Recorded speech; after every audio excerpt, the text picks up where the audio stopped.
তিনি প্রতিনিয়ত আপনারা দেখেছেন যে তিনি বলতেন আমি সনাতনী, আমি শুধু হিন্দু ভোটে নির্বাচিত বিধায়ক। আমি সেটাকে অনেক ব্যক্তি ছিল, কেউ কিন্তু তিনাকে কাউন্টার করতো না।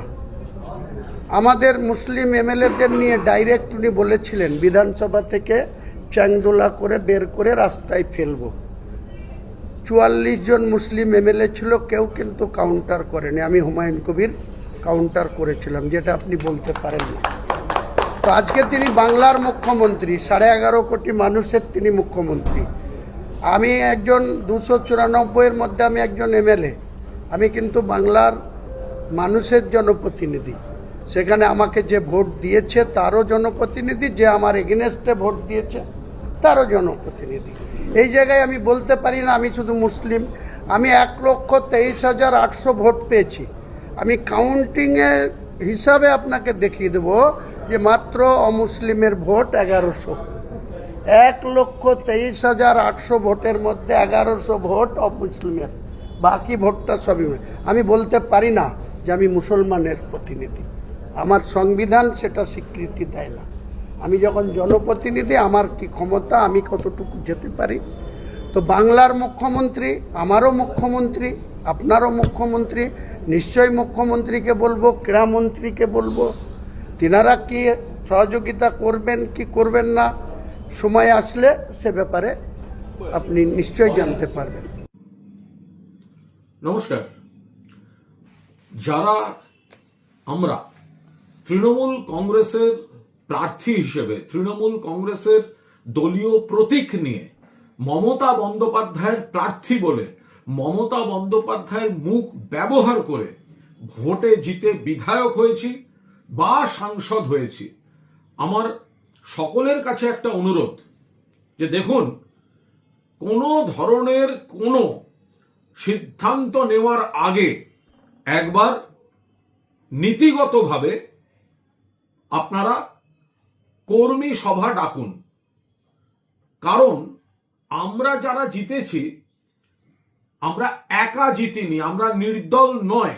আমরা জিতেছি মমতা বন্দ্যোপাধ্যায়ের প্রার্থী হিসেবে, তৃণমূল কংগ্রেসের প্রার্থী হিসেবে, ঘাসের ওপর জোড়াফুল প্রতীক তৃণমূলের মমতা বন্দ্যোপাধ্যায়ের প্রার্থী হিসেবে, এবং মমতা বন্দ্যোপাধ্যায় এই বয়সে যা প্রচার করেছেন সারা বাংলা ঘুরে, তার সুবিধা নিয়ে আমরা জিতেছি।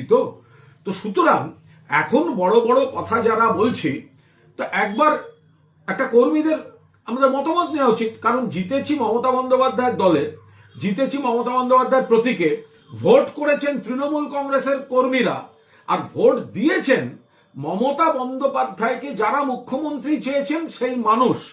মাঝখান থেকে আমরা ভোটের পর বিরোধী দলে এসেছি, এখন সবার বিলম্বিত বিবেক জাগরণ হচ্ছে। তো যদি দল খারাপ হয়, যদি দম বন্ধ হয়, আমাদেরও কিছু বক্তব্য আছে, 100% আছে, অভিযোগ আছে।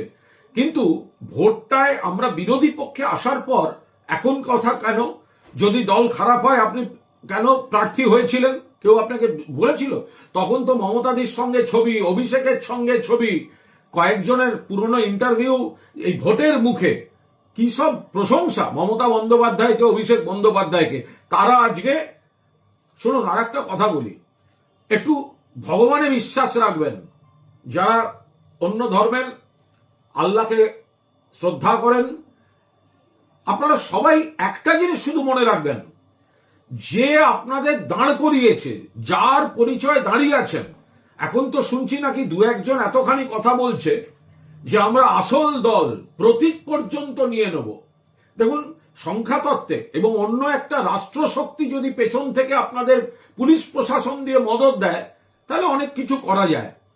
কিন্তু বুকে হাত দিয়ে বলুন, ওপরওয়ালার কাছে কৈফিয়ত দিয়ে বলুন, যে মহিলা আপনাদেরকে এতখানি প্রতিষ্ঠা দিয়েছে, সরকার হলে আপনারা অনেকে মন্ত্রী হতেন, তার হাত থেকে প্রতীক নেওয়া বা তার হাত থেকে দল কাড়ার কথা যারা বলছে, যারা ভাবছে সংখ্যাতত্ত্বে কি হবে বা অন্য একটা বড় শক্তি পুলিশ প্রশাসন দিয়ে হেল্প করে কি হবে সেটা আলাদা ব্যাপার।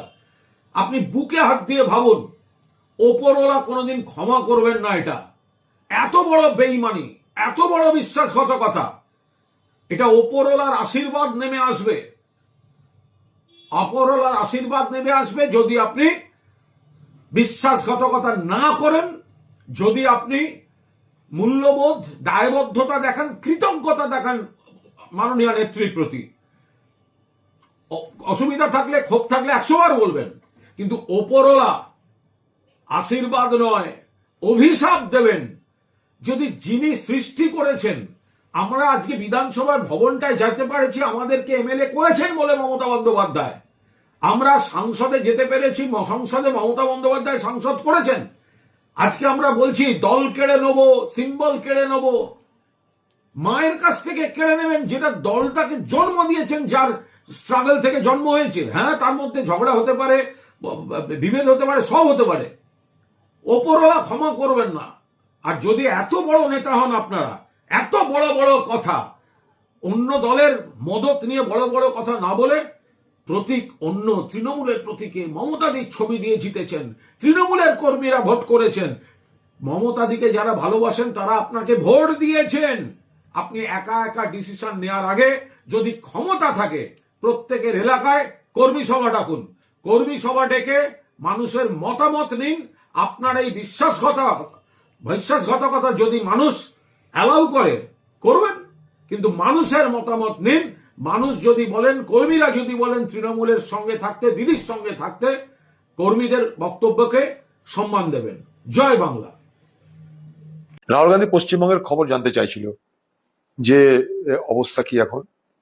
তাই বললাম পশ্চিমবঙ্গের অবস্থা এরকমই যে সেখানটায় সরকার পরিবর্তন হয়েছে, মানুষের ক্রোধ, তাদের অভিযোগ, সমস্ত যারা আগে সরকার চালিয়েছিল তাদের নেতাদের উপরে নানাভাবে সেগুলো প্রতিফলিত হচ্ছে।